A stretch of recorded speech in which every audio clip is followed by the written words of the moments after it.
할렐루야. 2021년을 마무리하고 이제 2022년을 맞이하게 되었습니다. 무엇보다 우리가 이렇게 모여서 예배를 드릴 수 있다는 것이 얼마나 감사한지 모릅니다. 얼마 전까지만 해도 모일 수가 없었고 또 모이는데 굉장한 제약이 많았음에도 여러분의 믿음을 잘 지킨 덕분에 이렇게 모일 수 있었다고 생각을 합니다. 무엇보다 코로나로 힘든 한 해를 보내시면서도 하나님을 붙잡고 새로운 소망을 품으신 성도님들에게 더 큰 하나님의 은혜가 넘치기를 축복합니다. 지난 한 해를 돌아보면 교회 입장에서 참 감사가 넘치는 한 해가 아니었나 생각을 해봅니다. 여러 성도님들이 함께 모여서 같은 믿음으로 공동체가 된 것, 이것도 감사하지만 그렇게 모인 성도님들이 좋은 마음으로 섬김의 자리에 서서 헌신된 모습을 보여주고 계시다는 것이 참 감사한 것이죠. 많은 교회들이 코로나 상황에서 어려움을 겪고 있는 가운데 우리 모임은 그래도 이렇게 성장하고 있다는 것은 그 가운데 하나님의 뜻이 있다는 것을 기억해야 할 것입니다. 그렇지 않고서는 하나님께서 이런 은혜를 베풀어 주실 리가 없겠죠. 겸손한 마음으로 그리고 낮은 자세로 아직은 부족하지만 우리의 손길이 필요한 곳을 돌아보고 하나님의 은혜와 사랑 그리고 무엇보다 복음을 전할 수 있는 성도님들이 되셨으면 좋겠습니다. 자, 2021년 우리는 디모데전서 4장 5절 말씀을 바탕으로 말씀과 기도로 더 가까이 하는 삶을 이제 살아왔습니다. 말씀과 기도로 더 가까이, 누구에게 가까이 다가가는 것이었을까요? 하나님이죠. 하나님께 더 가까이 가는 한 해가 되기를 소망했습니다. 어떻습니까, 여러분? 하나님과 더 가까이 지내는 한 해가 되셨습니까? 하나님을 더 생각하고 하나님의 뜻을 더 따르고 하나님의 말씀을 더 듣고자 하는 한 해가 되셨습니까? 한동안 우리가 예배를 드리는 것이 어려웠고 하나님께 다가갈 수 없는 환경이었던 것이 사실입니다. 온라인 비대면 예배라는 지금도 어색한 방법으로 예배를 드리는 경우가 많죠. 지금은 약간 회복되어서 감사하지만 그래도 이러한 예배는 좀 부족하다는 생각이 듭니다. 이런 시간이 2년 정도 지속되면서 제가 갖게 된 생각 하나가 있는데 그것이 무엇인지 아십니까? 우리가 모이지 않으니까 죽어가는구나, 이런 생각이 들었습니다. 모이지 않으니까 죽어가는구나. 개인적인 신앙도 그렇고 교회도 그렇고 생기가 사라지고 점점 죽어가는 생각이 듭니다. 하나님 앞에서 예배하며 자신을 온전하게 드리던 것들이 온데간데 없고 그냥 사는 것에만 매달려서 그렇게 있다 보니까 하나님과의 관계는 온데간데 없고 영적인 생명도 죽어버립니다. 하나님의 자녀라는 그 소중한 신분도 함께 죽어가는 것이죠. 어쩌면 우리 인생에 있어서 잃어버리지 말아야 할 것들 잃어버리고 있는 시간들이 되고 있는 것은 아닌가 하는 두려움이 밀려오기 시작했습니다. 그래서 올해 이렇게 사역을 하다가 여러분이 느끼셨는지 모르겠지만 제 사역의 방향을 틀었습니다. 5월부터 코로나 거리두기가 완화되면서 온라인 예배보다 현장 예배에 조금 더 힘을 주기 시작했습니다. 많은 제약이 있었고 환경적으로도 조금 부족한 것들이 분명히 있었지만 허락하는 한 소그룹 모임도 다시 시작을 했습니다. 가급적이면 우리가 하나님으로부터 떨어지지 않기 위해서, 하나님으로부터 도망치지 못하도록, 특히 코로나라는 문제가 하나님과의 관계를 엉망으로 만들지 못하도록 더더욱 그렇게 할 수 있는 한 최선을 다해서 사역을 했습니다. 저는 하나님께서 우리 교회에게 말씀과 기도를 요구하신 것은 이 코로나 시대에 하나님과 멀어지지 않고 더 가까워지기를 바라시는 소망이 담겨 있다고 생각을 합니다. 하나님의 소망이 담겨 있는 것이죠. 그렇게 하나님과 가까워지고 하나님과 친밀해져야 한다는 일종의 부르심이라고 확신을 합니다. 교회 안에만 있던 신앙을 삶 속으로 스며들게 하기 위해서 말씀과 기도로 더욱 하나님과 가까이 지내기를 원하셨고 또 하나님과 깊은 관계를 맺지 못하고 있는 사람에게 말씀과 기도를 요구하심으로 내가 너와 더 깊어진 관계 속에서 살기를 원한다. 이런 하나님의 부르심과 소망이 2021년도 말씀 가운데 담겨 있었다라고 생각을 합니다. 영상에서 말씀을 나눈 것처럼 말씀과 기도로 살아오셨다면 분명히 하나님과의 관계가 깊어졌을 것입니다. 하나님을 더 생각했으며 하나님의 뜻을 더 고민하셨을 것입니다. 그리고 하나님을 닮아가고 하나님을 향해 소망을 두고 또 하나님 쪽으로 나의 발걸음을 한 걸음도 옮기셨겠죠. 그러나 그렇게 하지 못했더라도 저는 하나님께서 우리에게 먼저 다가오셨을 것이라고 믿습니다. 하나님께서 우리와 더 가깝게 지내자 말씀을 하셨으니 우리가 다가가지 못했을지라도 하나님께서 먼저 다가와 주시는 것이죠. 코로나가 당분간 더 지속될 것이고 모임도 여러 가지 제약이 있을 것입니다. 하지만 그렇다고 해서 하나님과의 만남이 줄어드는 것은 아닙니다. 하나님과의 만남은 매일, 매 순간 지속될 것입니다. 교회 안에서만이 아니라 교회 밖에서, 여러분의 가정과 직장 속에서 여러분은 계속해서 하나님을 만나고 만날 것입니다. 그리고 만나야 합니다. 2022년이 되면서 새로운 말씀을 붙잡고 그렇게 사역하겠지만 그래도 말씀과 기도를 기본으로 삼아 하나님과 더 가까이 지내시는 복된 늘사랑교회 성도님들이 되시기를 축복합니다. 자, 2022년에 우리가 붙잡고 살아가야 할 말씀이 마태복음 28장 20절 말씀입니다. 사실 이 말씀은 믿음 생활을 조금이라도 해보신 분이라면 너무나도 잘 아시는 말씀이죠. 예수님의 마지막 명령, 지상 명령이라고 잘 알려져 있는 그런 말씀입니다. 자, 그런데 우리가 표로 삼기 위해서 제가 20절 말씀만 선택을 했는데 원래는 18절부터 이어진 말씀이죠. 그래서 우리가 18절부터 20절까지 다 같이 한번 읽어보도록 하겠습니다. 마태복음 28장 18절부터 20절까지 말씀입니다. 다 같이 읽어볼까요? 시작. 예수께서 나와 말씀하여 이르시되 하늘과 땅의 모든 권세를 내게 주셨으니 그러므로 너희는 가서 모든 민족을 제자로 삼아 아버지와 아들과 성령의 이름으로 침례를 베풀고 내가 너희에게 분부한 모든 것을 가르쳐 지키게 하라. 볼지어다 내가 세상 끝날까지 너희와 항상 함께 있으리라 하시니라. 아멘. 예수님께서 우리에게 항상 같이 있을 것이다, 함께 있을 것이다 약속해 주시면서 모든 것을 가르쳐 지키게 하라 이렇게 요구하셨습니다.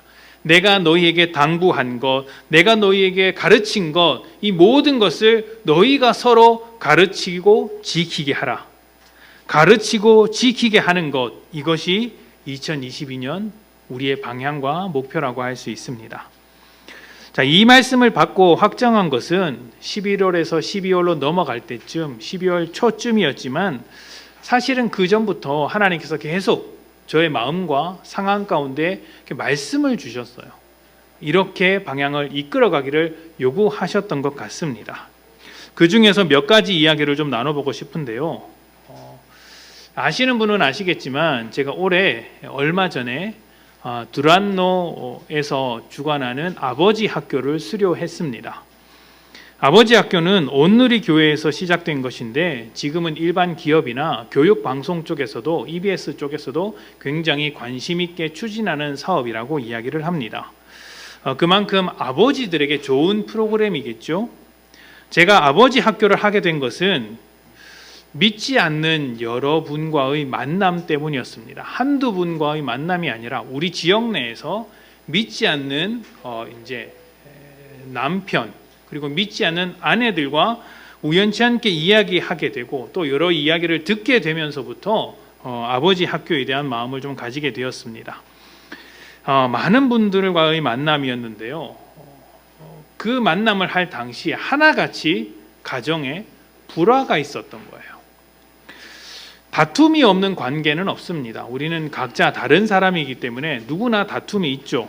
그런데 제가 만난 분들의 관계는 의견 차이로 인해서 일어나는 사소한 다툼 정도가 아니라 가정이 뿌리채 흔들리고 자녀들에게도 굉장히 심각한 영향을 주는 그런 갈등이 있었던 거예요. 그러니까 부부관계 자체가 위기를 겪고 있는 것이죠. 저는 생각보다 그런 위기 가운데 살아가는 부부가 많다는 것에 굉장히 깜짝 놀랐습니다. 이렇게 하고도 사는구나. 그렇게 생각을 했던 것이죠. 갈등의 이유가 대단한 것이 아니었습니다. 사실 대단한 것이 아니었어요. 다들 안고 있는 문제와 비슷했던 거예요. 그 시댁이나 처가와의 문제이거나 자녀 양육의 문제이거나 뭐 여러 가지 의견이나 성격 차이 이런 것들이겠죠. 사실 어느 집에나 있는 문제라고 할 수 있습니다. 그런데 제가 그분들과 이야기를 하면서 굉장히 대단히 심각하게 문제를 받아들인 이유는 서로 이해하지 못하는 모습 때문이 아니라 아예 이해할 생각조차 하지 않는 태도 때문이었어요. 내가 저 사람을 이해하고 싶은데 도저히 이해가 안 돼. 이게 아니라 그냥 이해조차를 하려고 하지 않는 거예요. 그런 관계 속에서 부부 관계를 이어가고 있다는 것이 너무 큰 문제가 있구나라는 생각을 가지게 되었습니다. 이해하려고 해도 잘 이해가 되지 않는 것이 사람의 마음인데 아예 이해할 생각조차 하지 않는 것이 참 큰 문제죠. 이런 상황이 너무 답답한 거예요. 그게 먼 옛날 과거의 문제가 아니라 이 몇 달 동안, 그러니까 올해 몇 달 동안 저에게 지속적으로 있어 왔던 일인 거예요. 저희 가정에서 있었던 일이 아니라 제 밖에서 일어난 일이라는 거예요. 저희 집에 무슨 문제가 있거나 그렇게 생각하시면 곤란합니다. 저는 아주 훌륭한 남편이라고 생각을 합니다. 할렐루야. 네. 자, 그 이야기를 다 듣고 나서 제가 굉장히 마음이 답답해졌습니다. 목사이긴 하지만 안 믿는 사람들에게 목사로서 뭔가 이렇게 도움을 주고 싶은 마음이 있긴 했는데 그분들이 들을 생각도 없었거니와 뭐 들을 말도 없었겠죠. 목사가 하는 말이라야 사실 신앙에 관한 말이 거의 대부분일 텐데 신앙을 가지고 있지 않은 사람들에게는 그 이야기 자체가 불편할 수 있겠죠. 그래서 좀 조심스러워서 그냥 돌아왔습니다. 돌아왔지만 마음 한켠에 불편함이 남아 있었어요. 그래서 이 지역 사회 가운데 하나님을 믿는 자로서 또 예수를 전해야 하는 복음의 전달자로서 그 가정에게 도움을 줄 수 있는 게 무엇이 있을까 고민하다가 아버지 학교라도 먼저 해봐야겠다라는 생각이 들었던 거예요. 아버지 학교를 하고 나서 제가 내린 결론이 무엇인지 아십니까? 모르는구나 였습니다. 정말 모르는구나. 이것이 제 마음속에 든 생각이었어요. 그러니까 아버지 역할을 모릅니다. 어머니 역할을 모르는 거예요. 남편과 아내가 어떻게 살아야 하는지 생각해 본 적이 없다는 거예요. 그 수많은 사람들의 이야기를 들으면서 여러 사람들의 이야기를 듣지 않습니까? 가정에 이런 문제가 있었고 그 문제를 해결하기 위해서 그 남편이 직접 신청한 경우도 있었고 아내가 부탁을 해서 남편이 억지로 신청한 경우도 있었는데 그 이야기를 계속 듣다 보니까 정말 모르는구나 이런 생각이 들었습니다. 그래서 왜 모를까? 왜 모를까? 저렇게 말하면 안 되는데 왜 저렇게 말을 할까? 저렇게 생각하는 건 잘못된 것인데 왜 저렇게 생각을 할까? 이해가 되지 않는 거예요. 아버지 학교를 하러 온 사람들이라면 그나마 변화하려고 뭔가 변화해 보려고 애를 쓰는 사람 아니겠습니까? 거기에 신청해서 시간을 내서 참여한다는 것이 쉬운 일이 아니죠. 그런데 그런 분들도 그렇게 변화하고자 하는 마음으로 아버지 학교에 신청한 분들도 그렇게 모르는데 신청조차 하지 않고 그냥 그렇게 사는 사람은 얼마나 더 모르겠습니까? 더하면 더하지 덜하진 않을 거예요. 왜 아버지의 역할을 모르고 어머니의 역할을 모를까요? 왜 남편의 역할을 모르고 아내의 역할을 모를까요? 생각해보면 간단합니다. 배운 적이 없어서 그래요. 배운 적이 없어요. 배운 것이라고는 나의 부모로부터 보고 배운 것. 그게 전부죠. 그래서 대부분 왜곡된 생각을 가지고 있습니다. 부모로부터 배운 것과 부모에 대한 반발심, 그리고 부모를 향해서 가지고 있는 결핍, 이런 것들이 막 뒤엉켜서 복잡하게 얽혀 있는 것이죠. 그래서 내가 부모의 역할이 무엇인지, 남편의 역할, 아내의 역할이 무엇인지 누군가로부터 제대로 배워본 적이 없다라는 거예요. 그런데 여러분, 이것을 잘 기억하셔야 합니다. 부모의 역할은 부모로부터 배워야 하지만 그 모든 것을 부모로부터 배우는 것은 아닙니다. 누구로부터 배워야 할까요? 우리의 영원하신 아버지이신 하나님께로부터 배워야 하는 겁니다. 사람을 지으신 분이 아버지신 하나님이신데 하나님이 아니고서 어디서 그런 것들을 배우겠습니까? 하나님께서 축복하시는 남편으로서 또 하나님께서 사랑하시는 아내로서 어떻게 부부관계를 만들어야 하는지 하나님의 말씀이 아니면 그것을 어디서부터 배우겠습니까? 또 하나님의 선하심을 따라가는 부모가 되는 것을 배워야 하는데 하나님 밖에서 그것을 어떻게 배울 수 있을까요? 그 생각을 해보니까 하나님을 믿지 않는 자들이 부모의 역할을 배우지 못하는 것은 너무나도 당연한 이야기인 겁니다. 문제는 뭐죠? 믿는 자들도 배우지 못했다는 거예요. 믿음으로써 좋은 부모가 되려면 우리는 어떻게 해야 할까요? 믿음으로써 건강한 부부관계를 만들려면 우리는 어떻게 해야 할까요? 잘 모른다라는 것이 우리의 답변이지 않겠습니까? 너무 이게 안타까운 거예요. 이 모든 것을 가르쳐 지키게 하라는 예수님의 말씀에는 가정에 대해서도 가르쳐 지키게 하라는 말씀이 있을 것입니다. 이 한 해 동안 이 가정에 대해서 말씀을 나누고 은혜를 나누는 시간이 되기를 축복합니다. 자, 또 하나 나누고 싶은 이야기가 있는데요. 이것은 성도님들과 직접적으로 관련 있는 이야기입니다. 자, 말씀드린 대로 우리 교회는 감사하게 이제 이전보다 더 많은 성도님들이 오셨죠. 제가 며칠 전에 이렇게 베프티스트 이렇게 전도 운동을 소개한 적이 있지 않습니까? 이제 그 교회에서는 이제 30명 미만의 교회가 2배로 성장을 하면 이제 해당하는 상품을 주고 30명에서 100명 정도 되는 교회가 2배의 성장을 하면 1,000만 원 정도 되는 소형차를 이렇게 선물로 준다라고 했습니다. 대단한 거죠. 제가 신청할 땐 몰랐습니다. 지금부터 2배인 줄 알았어요. 아니었어요. 2년 전부터 기준을 잡는 거예요. 우리는 이미 상을 탔어요. 얼마나 감사한 겁니까? 그래서 그걸 이제 눈치 보지 않고 그냥 받을까 싶다가 받아서는 안 되겠구나라는 생각이 들었습니다. 설령 준다고 너무 이렇게 설레발을 쳐가지고 안 준다고 하는데 이렇게 이야기하는 건 아닌지 모르겠어요. 주시더라도 받지 않을 생각을 조금 가지고 있습니다. 지금 공개적으로 하는 이야기고 이게 녹화가 되고 있는 거라서 편집을 할까 살짝 고민을 하는데 받지 않을까 하는 생각이 있습니다. 왜냐하면 우리보다 더 어려운 교회가 분명히 있을 것이기 때문이죠.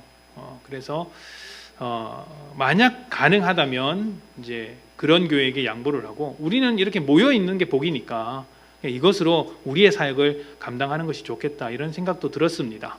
그럼에도 굳이 준다면 마다할 이유는 없겠죠.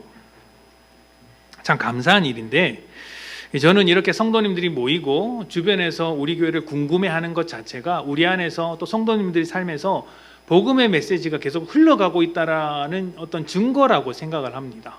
감사한 일이죠. 그런데 굉장히 다양한 사람들이 모이고 다양한 색깔의 신앙이 모이다 보니 믿음에 대해서 한 번은 제대로 가르쳐야 하겠다는 생각이 자리 잡기 시작을 했습니다. 복음의 아주 기초적인 부분, 이미 교회를 다니고 있는 사람들은 다 알고 있지만 처음 오시는 분들은 모르는 그런 것들이 있지 않습니까?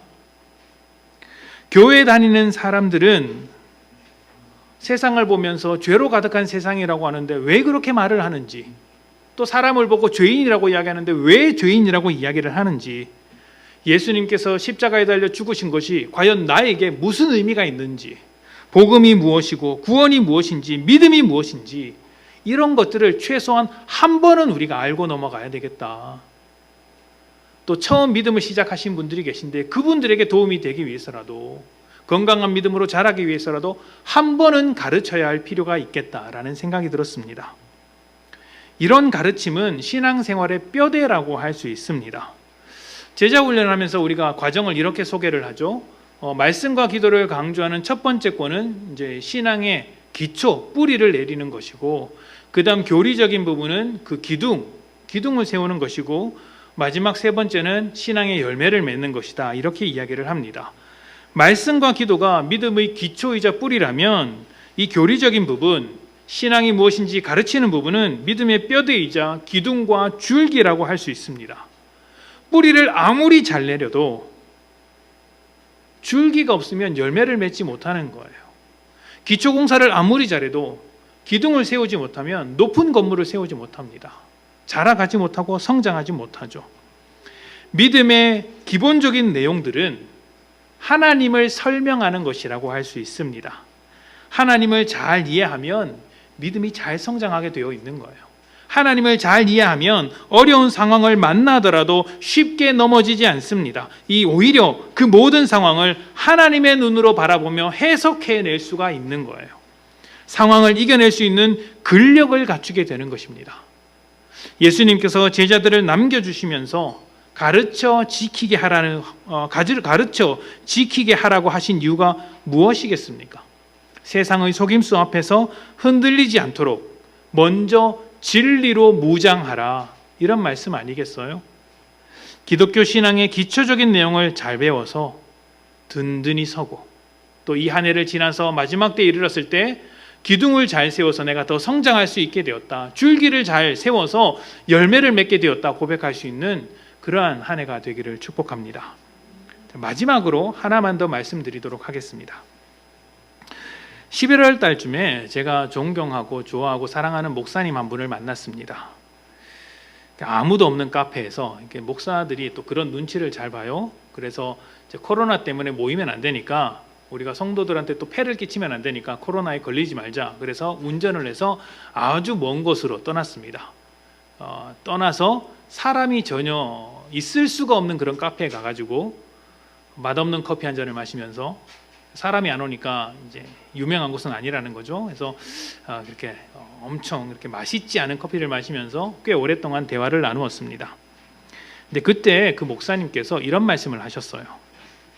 제자 훈련을 하면 성도들이 그 훈련을 하는 동안 굉장히 큰 은혜를 받는다. 그런데 제자 훈련이 끝나는 순간, 시간이 좀 흐르면 그 받았던 은혜가 온데간데 없이 사라지는 경우도 굉장히 많더라.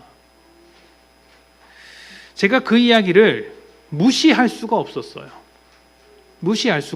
왜냐하면 이미 10년 이상 제자 훈련으로 성도들을 가르치고 계신 분이고, 제가 판단하기에는 그 가르치는 실력이나 성경을 이해하고 있는 정도가 저보다 몇 배는 훌륭하신 목사님이었기 때문입니다.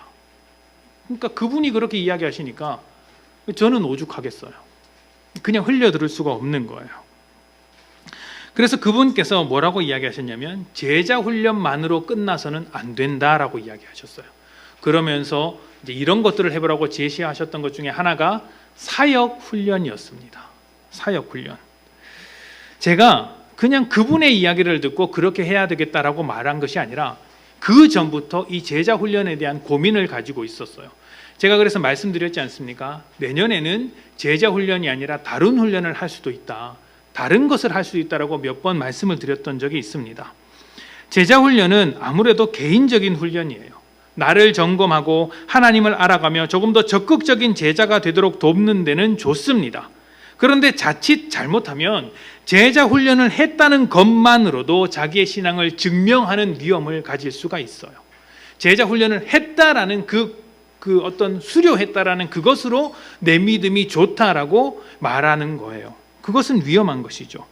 제자 훈련을 하는 것은 잘하는 거예요. 좋은 것입니다. 저는 모든 성도님들이 이 제자 훈련을 다 했으면 좋겠어요. 지금 이제 작년에 시작했던 제자 훈련이 방학 기간이고, 형제님들도 제자 훈련 방학 기간을 가지고 있는데 이제 좀 있으면 다시 시작할 것입니다. 그렇게 하는 건 당연히 좋은 것이고 계속 해야죠. 계속 할 겁니다. 그런데 제자 훈련을 했다고 내 믿음이 다 증명된 것은 아니라는 것을 기억해야 해요.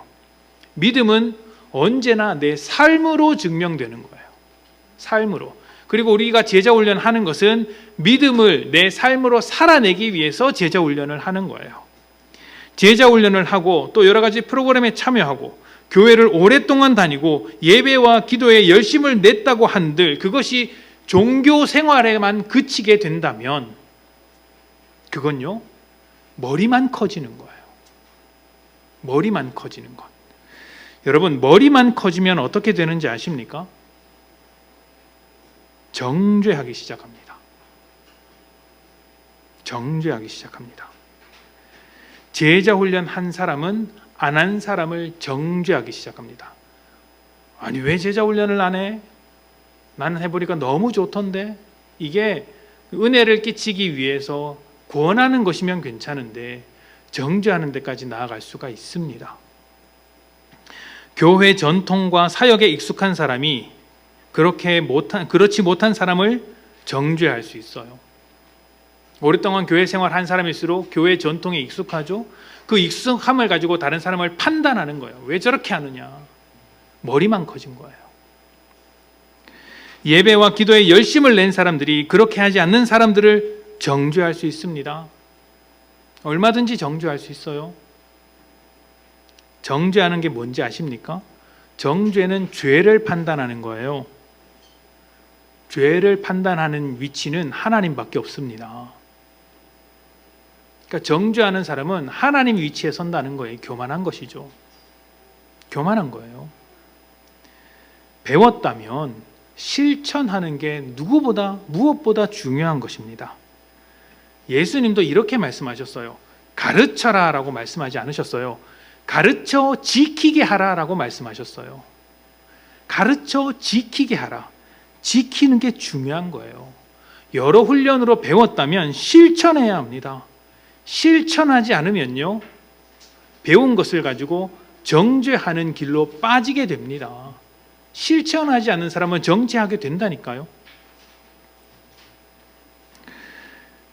그렇기 때문에 저는 여러분들이 작은 일에나마 사역하셨으면 좋겠습니다. 안 하는 것이 편하고 또 나서는 성격이 아닐 수가 있습니다. 나서는 게 불편하면 안 보이는 데서 하십시오. 제가 일시키려고 이렇게 말씀드리는 게 아닙니다. 사역을 하셔야 여러분의 신앙이 건강해진다니까요. 아주 작은 일이라도 그냥 정말 별것 아닌 거라도 괜찮습니다. 그냥 저기 로비에 휴지 떨어지면 그냥 휴지 하나씩 올려두는 것, 밑에 이 문을 열고 휴지 하나 올려두는 것, 이것을 내가 하겠다, 섬기겠다 이렇게 하시면 그것도 잘하는 것이에요. 그렇게 내가 가진 어떤 신앙의 기준을 가지고 실천하셔야 합니다. 그렇게 하지 않으면 그때부터 정죄의 씨앗이 내게 자라게 됩니다. 아는 것 많으니까. 아는 것 많으니까.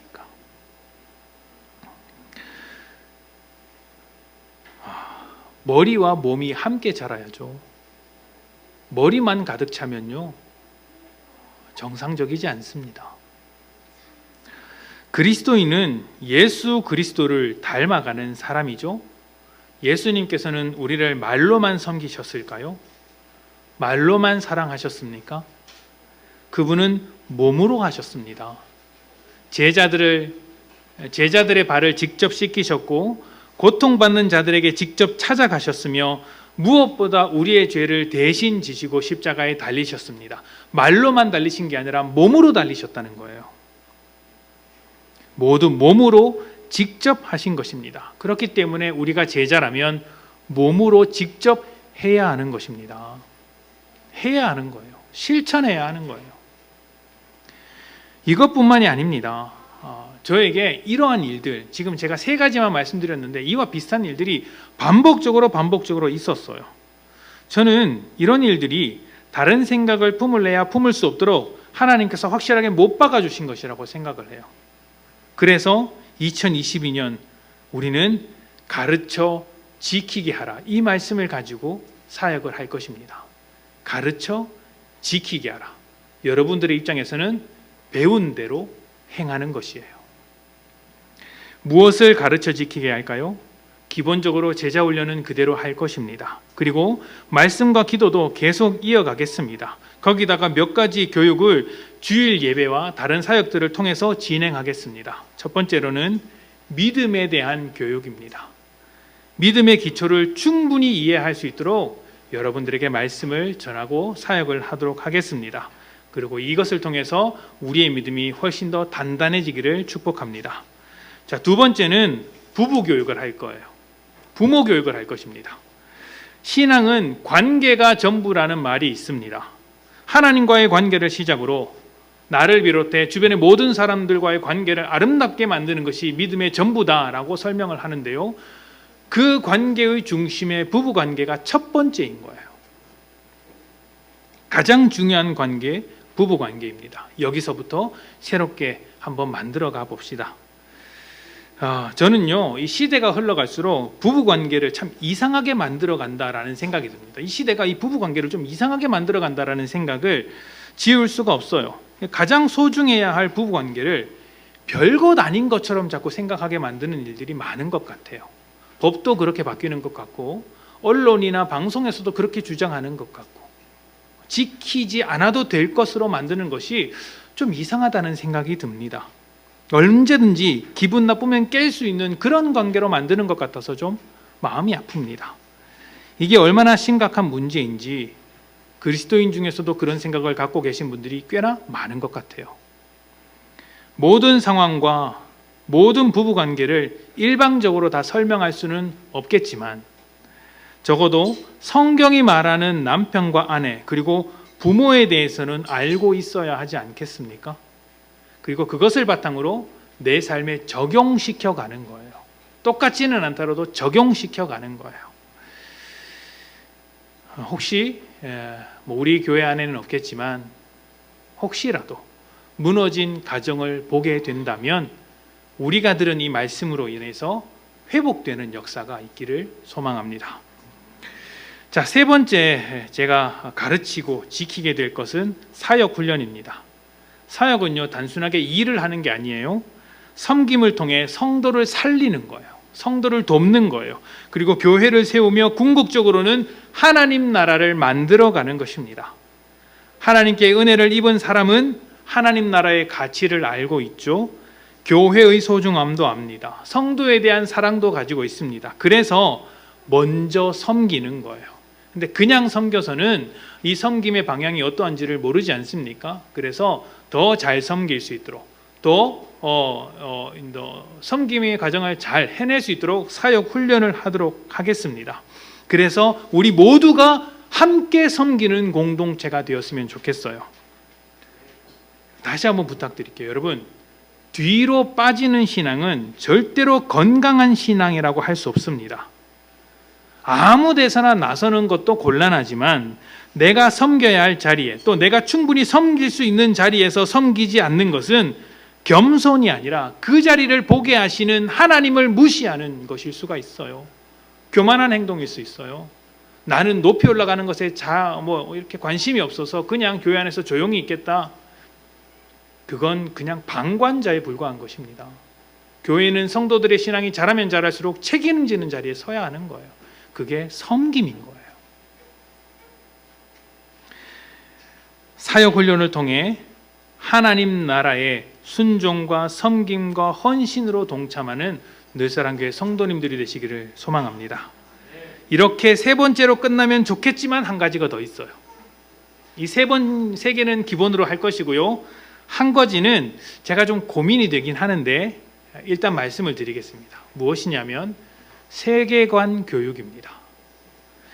세계관이라는 것은 세상을 이해하는 안경이라고 생각을 하면 됩니다. 어떤 세계관을 가지고 이 세상을 바라보느냐, 그것이 어떤 안경을 끼고 세상을 바라보느냐, 이것이 세계관인데요.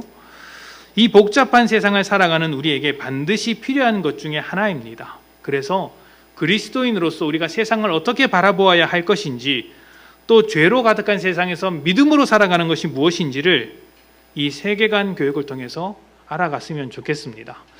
이것은 이제 주일날 할 것인지 수요일날 할 것인지 따로 교육을 할 것인지는 모르겠지만 필요하다는 생각이 들기는 합니다. 그래서 여러분에게 이렇게 말씀을 나눕니다. 사실 이런 것들 가르쳐 줘야 할 것들을 이렇게 노트에 이렇게 쓰면서 1년 동안 이 모든 것을 내가 다 할 수 있을까라는 생각이 들기는 했습니다. 이렇게 분량이 적지 않기 때문이죠. 걱정이 되지만 그렇다고 해서 하나님께서 주신 마음을 부정할 필요는 없다고 생각을 합니다. 그 마음 그대로 사역하면 또 하나님께서 그 안에서 충분히 일하실 것이고 또 하나님께서 원하시는 방향으로 우리 교회가 나아갈 수 있지 않을까 생각이 듭니다. 가르쳐 지키게 하라.